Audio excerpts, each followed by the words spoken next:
O senhor deveria ter cumprido pena de prisão em regime semiaberto. Não deveria, porque ela não é transitada e julgada. Você precisava estudar um pouquinho o direito. Quando você usar a palavra dever, você tem que pegar aquilo que a lei força. Desculpa te responder de jeito, eu estou sendo respeitosa com o senhor. Eu então também estou sendo, porque você usou a palavra dever. A lei, quando ela é permissiva e falar sobre dever, você tem que estar amparada nela. Você está desamparada no que você está falando. Mas eu vou te explicar para você aprender um pouco aí do mundo jurídico. Candidato. O que foi? Só peço um respeito para a gente continuar. Qual que é a falta de respeito? Eu estou sendo respeitosa com o senhor em todos os questionamentos. Da onde você tirou o negócio do dever?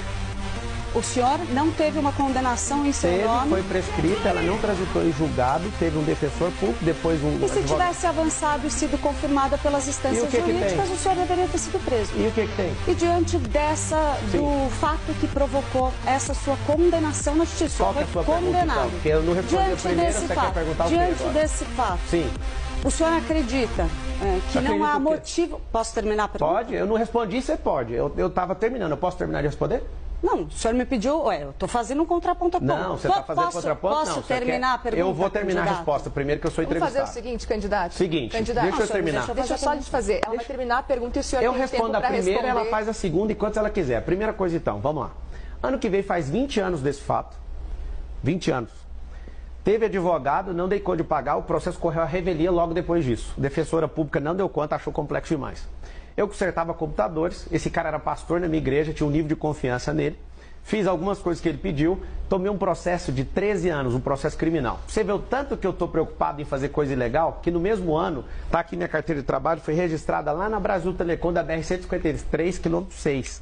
Tá aqui a minha carteira de trabalho, eu trabalhando nessa empresa, e para ganhar R$525. E eu fiquei quase 8 anos nessa empresa. Você vê que eu nunca me curvei para bandido e nem para bandidagem. Eu sou um trabalhador, em primeiro lugar. Tem 13 anos de carteira de trabalho. Essa carteira de trabalho aqui é minha, olha isso aqui. Opa, aqui. Tá aqui, ó. Se der conta de arrumar a resolução, vai conseguir mostrar para todo mundo, por favor. Essa carteira de trabalho é minha. No mesmo ano, eu fui arrumar um serviço. Eu não tenho medo nenhum de processo. E, de fato, eu não tinha R$2.000 para pagar o advogado. Agora, 20 anos se passaram, vocês vão ficar repetindo isso, eu entendo, eu vou explicar toda vez. Só que é o seguinte, eu não deveria isso. O processo não foi transitado em julgado. Eu simplesmente larguei isso e acreditei que isso ia ter uma solução. Graças a Deus, pela injustiça que eu sofri, eu repudio injustiça e odeio qualquer pessoa que mexa com isso. Eu odeio esse negócio de bandidagem. Se vocês acharem qualquer coisa que arrebente comigo, pode ir pra cima. Vocês estão caçando coisa em todos os lugares, eu estou aqui para responder tudo.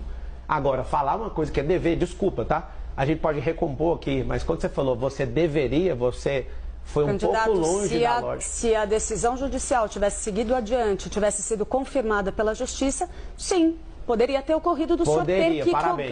Parabéns. Poderia, não deveria. Candidato, sim. Eu estou sendo respeitosa com o senhor. Eu também, eu estou te falando, então, você trocou a palavra. Eu peço para o senhor responder respeitosamente. Eu estou respondendo, você usou a palavra correta agora. Poderia, não deveria, porque tem um processo chamado ainda devido. Assim, a gente tem uma condicional, mas não vamos entrar nisso. Não precisa, porque a gente já saiu. Candidato. Sim. O senhor se arrepende de alguma das suas atitudes relacionadas a esse caso? O senhor nunca cometeu nenhum tipo de irregularidade? Opa, claro. Todo mundo aqui, você erra, ela erra. Mas como que o senhor entende, então, as decisões da Justiça contra o senhor agora? O senhor é sempre injustiçado, não tem nada que o senhor tenha feito de errado. Não, tem muita coisa que as pessoas falam, você está errado, eu uso, vou lá e para de fazer. Acha um erro meu que eu repeti 2 vezes, acha você, ué. Eu vou aproveitar o gancho. Se esse mesmo caso tivesse acontecido, se um adversário político seu tivesse sido condenado e prescrito depois de 20 anos, o senhor teria usado isso na hora eleitoral? Ou 2 pesos ou 2 medidas? Primeira coisa, que é o que eu faço e foi isso que me fez prosperar muito, eu ia estudar o caso. Primeira coisa. Aqui tem candidato que bate mulher, ninguém fala nada aqui na entrevista. Aqui tem candidato que dá tiro na porta de boate, ninguém levanta nada disso. Aqui tem candidato que já foi 3 vezes preso. Falou um pouquinho e saiu do assunto. Tá tudo bem para mim. O que a gente precisa é tratar com isonomia todas as pessoas. E eu vou te pedir perdão aqui, porque eu vi que você não gostou. Só que você usou a expressão errada. Não é deveria. A gente precisa disso. É porque existe um universo jurídico. Eu fiquei 5 anos na academia de direito para ter que ouvir isso, não. Só para a gente deixar claro aqui, candidato, Tá, tudo bem, eu acho que a gente pode continuar a conversa, a gente está tendo uma conversa. Tá maravilhosa aqui. A conversa. Tá maravilhosa, mas peço um pouquinho de respeito, tá? Para a gente conseguir, a gente terminar as perguntas e o senhor, claro, também responder à vontade. A gente não tem tempo aqui estipulando o seu tempo de resposta.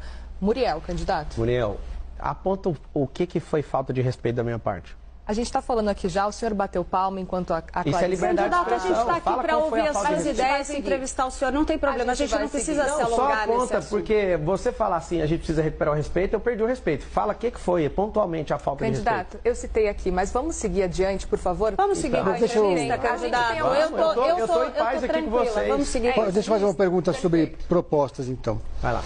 A gente conversa com muitos especialistas aqui, especialmente em período eleitoral. E eu não encontrei nenhum especialista em cidades que considerasse execuível a sua proposta do teleférico. Eu queria saber se o senhor considera essa proposta execuível. Fala o nome do especialista que falou que não dá, porque eu vou expor ele. Candidato, eu quero saber se o senhor... Não, candidato não, você usa... Conversamos com o especialista. Pedro, você é um cara forte, você dá conta de trazer o nome do especialista. Fala um que fala que não dá, que eu mesmo vou fazer pergunta. O senhor considera execuível? Você acha que vai resolver o problema da cidade no teleférico? 5 vezes mais barato que fazer buraco de metrô no chão. É ecológico, ninguém está falando disso. É silencioso, não para e é para honrar as comunidades. Candidato. Tem, só um pouquinho. Tem em Balneário Camboriú, por falta de gestão não funciona no Alemão, no Rio de Janeiro. Tem em Medellín, tem em Bogotá. Quem foi o especialista que falou que não tem como? Se você puder trazer um, você usou no plural, especialistas. Eu nem vou te cobrar a pluralidade do que você falou. Eu vou cobrar só... Eu vou cobrar não, quem sou eu para te cobrar? Então o senhor conhece algum especialista que disse que é execuível? Claro que é, cara. Essa cidade está entupida. Essa cidade está entupida. Tem 7 milhões de carros. Ninguém está falando da poluição do ar. Essa cidade está faltando empresa nas periferias, porque isso já vai diminuir esse trânsito. A solução mais inteligente do trânsito é a periferia. É emprego na periferia. 2 milhões de empregos vão ser gerados. É interessante porque eu não quero fechar um contrato de 20 bilhões e falar, vamos fazer. Eu vou fazer uma fase, assim como o que eu estou propondo na segurança pública, que é trazer tecnologia com análise preditiva para a gente fazer um anticrime aqui nessa cidade. Vamos fazer um jejum de crime aqui, você vai ver o que vai ser a partir de janeiro. Então, assim, você falar que não tem como, traz o especialista. O prefeito, por exemplo, eu quero usar da prefeitura para a gente construir a maior obra, o maior prédio do mundo aqui, com 1 quilômetro, que é um pouco maior que o Burj Khalifa. Por que eu quero fazer isso? Disrupção da construção civil, geração de emprego e levar